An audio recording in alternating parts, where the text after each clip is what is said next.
All right, everybody, welcome back to UKSG. We are here raising money for Crisis. And boy, how much money have we raised? We're at $1,060.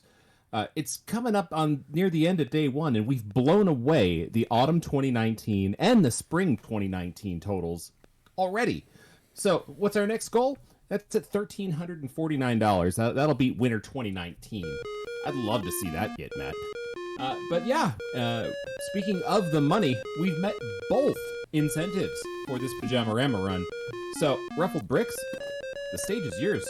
Thank you very much, Nordic. So we're starting off the ZX Spectrum block, the mandatory ZX Spectrum block of UKSG, with a game from the bottom of the barrel. This is Pyjamarama, the 1984 game from the second part of the Wally Week series.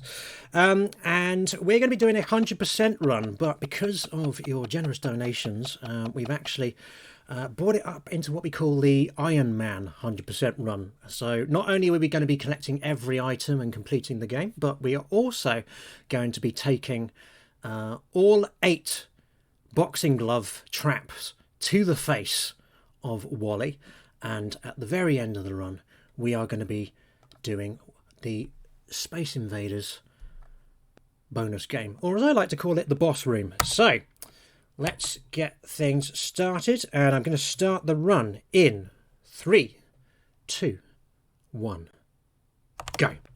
So this character you see here is the subconsciousness of Wally Week.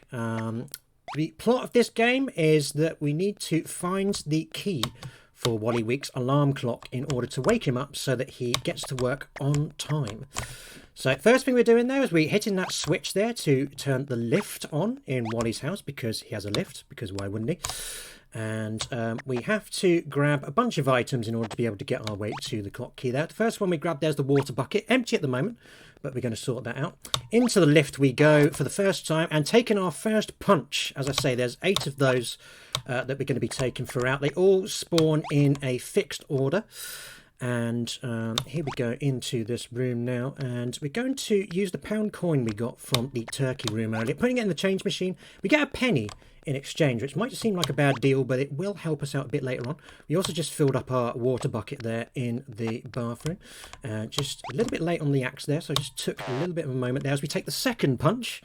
Straight to the face this time rather than the back of the head, and jumping onto this rope here to slide down the banister here. First time we're doing this is just purely for speed, but we will need that to get an item a bit later on.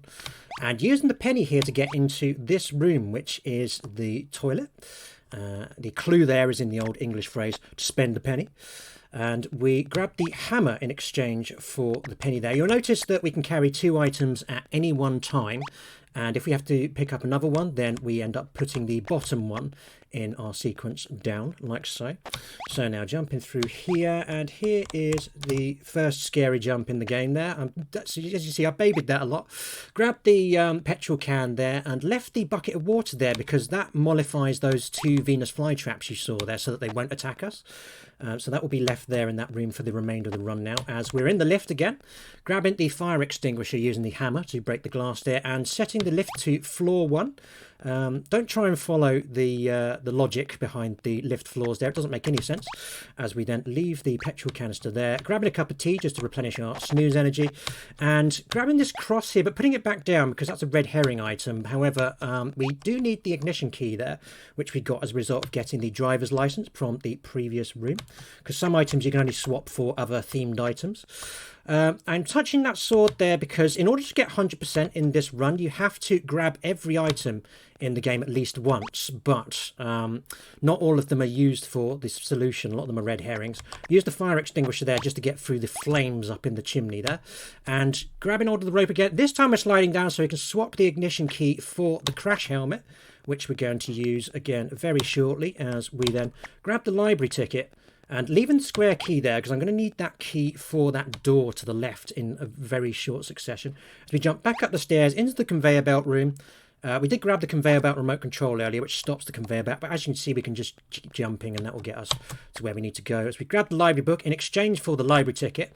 And using that apple there to keep our health up, because we're doing the Space Invaders incentive. I need all the health I can get in order to make sure that is as safe as possible. So I'll be grabbing all the food items I can and going through the barrel room here now and grabbing another, just a little ice cream sundae there just to tide us over, and then jumping up here and swapping the library book for the scissors. And we use the crash helmet to protect us from those falling books as we then take the third punch in the game there, straight to the face. And across we go, back across this room.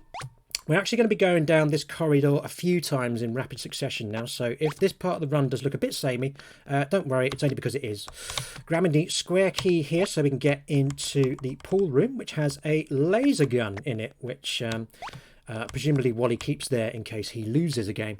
And going to the right, you'll notice the laser gun is empty. But we are going to fix that soon. However, we do actually need to carry the laser gun quite a way around the house before we actually end up using it. So we will end up swapping items about quite a lot. Using the scissors here to make this balloon carry us up into the rafters here. So we can grab the box key. And that box of tea that we just stood on there, that only spawns if you hit the help switch that we hit earlier on in the game. Otherwise that won't be there and you won't be able to reach the box key. Some of the clues in this game go beyond oblique and straight into doesn't make any sense, so you just have to deal with it basically. Running down the corridor again and just avoiding this ball here, going through the pink door into this room, which we've been in once before, but now we've got the box key so we can get the magnet from the box here, and taking our first detour here just so we can get the fourth punch right in the backside this time in the turkey room, as we then go through all these doors here and turkey room again, and then oof, very close there. You do not want to fall down that gap when you don't intend to, because that saps minutes of time from this run. Grabbing the triangle key there, leaving the magnet there for later, and again taking the punch here, and now a lift skip here. We're jumping into this lift and out of it twice in a row to use up the a spare use of the lift, because you can only use the lift 4 times for each time you hit the switch, but we actually underuse it before we next go to that switch there, so I needed to just waste one. And we went back into this room here to respawn the 3-ton weight so we could get the crystal orb, and grabbing the battery pack there because that charges up the laser gun. And here's the second and final time that we're going to be hitting the lift switch there, so we get a number 4 usages out of the lift as a result. And we're going to be doing a thing called lift skip here, whereby when you jump into the lift, if you jump straight back out again, then it will take you to the floor where the lift was last, rather than the one that is lit on the buttons there. So grabbing the petrol canister, because we do need that now, and just taking a little detour here to get some more snooze energy, because basically if you run out of that, then you lose a life, and as I say, we need to keep our health up as much as we can. Filling up the fuel can there, so you notice we have got a full fuel can and a full laser gun, and now we're going to go back to floor 3 so that we can then take a trip to the moon, because there's a rocket on floor 3 for some reason. Leaving the laser gun here because this ensures that the aliens are that high up so that you can actually get past them a bit later. So that's important, because there is a very important item on the right hand side of the moon that we need to get. First though, we need to go back and we need to refill the fuel can on floor 1, because we need to take 2 trips to the moon to get all of the items up there that we need, the other one being the magnet that I'm carrying right now. But because you can only carry 2 items at one time, then we need to do it in 2 trips like so. And the fuel can will run out of fuel after 2 uses of the rocket.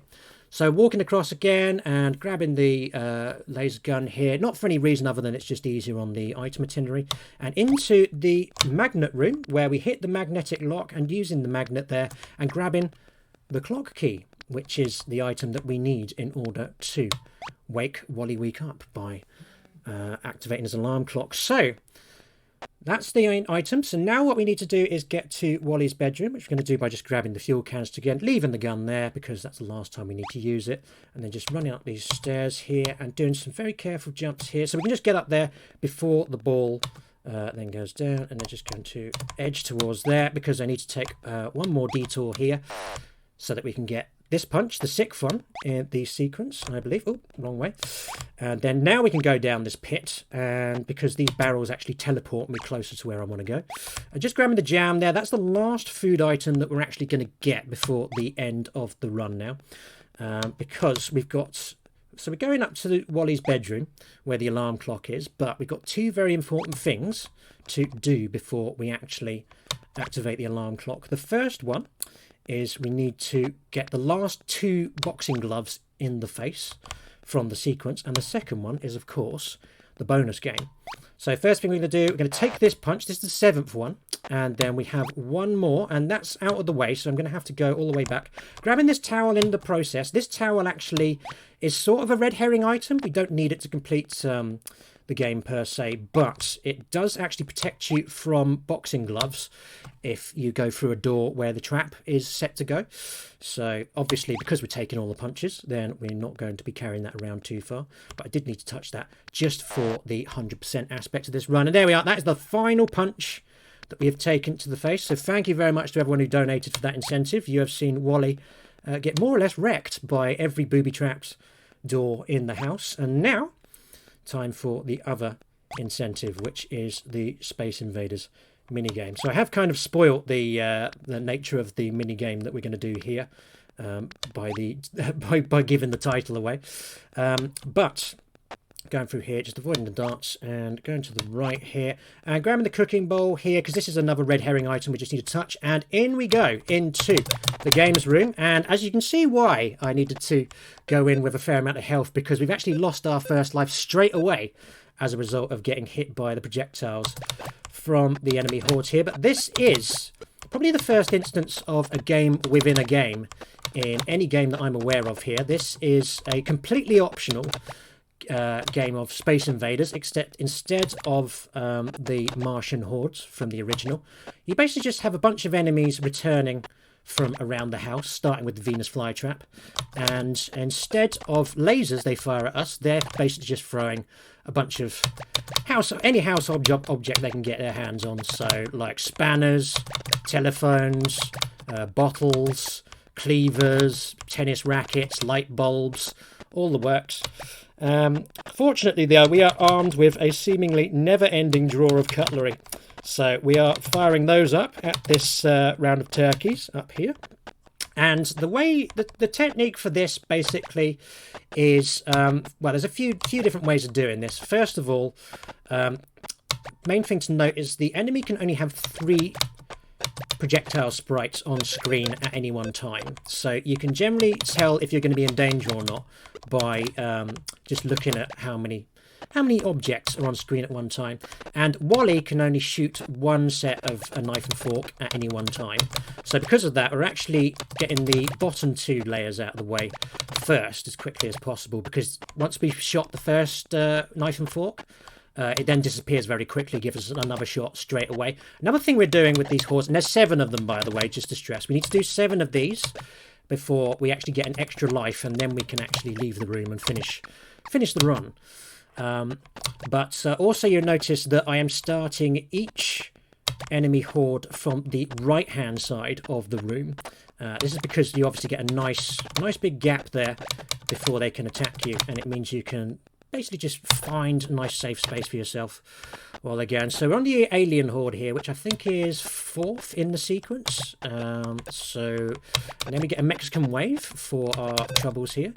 You've probably seen these hands peeping through the floor in a lot of the rooms so far, but now they all get to work together like so.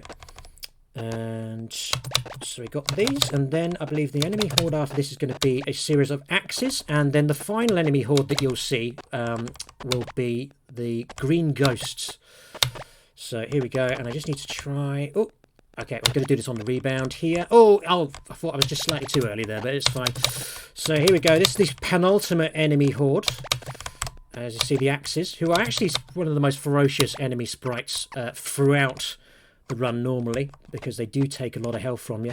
Here they're pretty much the same level of threat as anyone else in the Space Invaders game, but this is all good, so as you can see. And in the classic Space Invaders style, of course, like, the enemies get much faster the more of them you kill.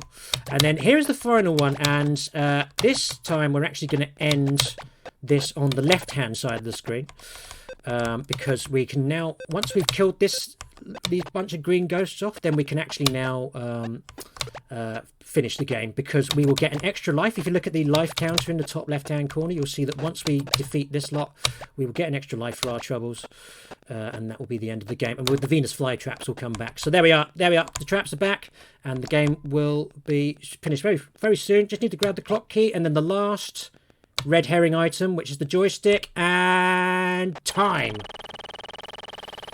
So that is Pyjamarama. As you can see, we've wound the clock key up.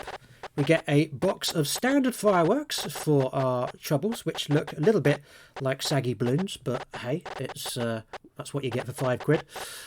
So they just keep on going on and on until such time as Wally wakes up, and you get a lovely congratulations screen. Congratulations, Wally's woken up. For the first time in his life, he will be early for work. Just as a note, by the way, if you game over in this game, then you get a much less pleasant message.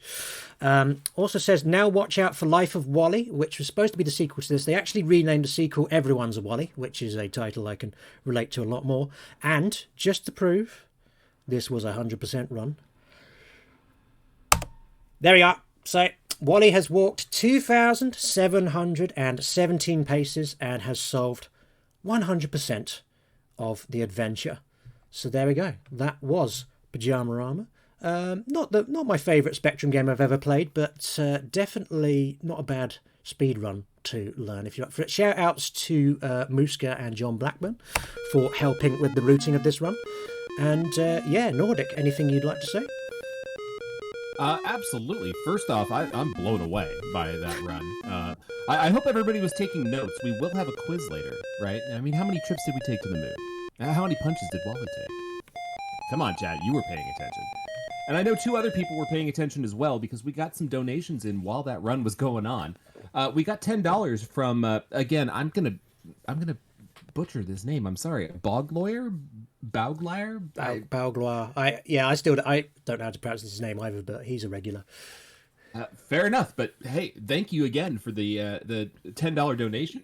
It says, hi, RuffledBricks. Happy to see you running your favorite game for UKSG. Good luck on the run. And yeah, you did have excellent luck there. And then we got a $20 donation from Ollie Mears. No comment, but thank you so much for your generosity as well. Wonderful. All right. Well, I will be back, very shortly, as I'll be commentating on Duck's run. But yeah, Nordic, any parting shots? No, that's actually going to be it for me as well. I'm going to be handing the mic over to Broken Hyperlink after this run. But coming up after the break, Digital Duck will be back with Jet Set Willie. And then RuffledBricks will be back with Worms Armageddon. So stick around. We still got a lot more to go tonight.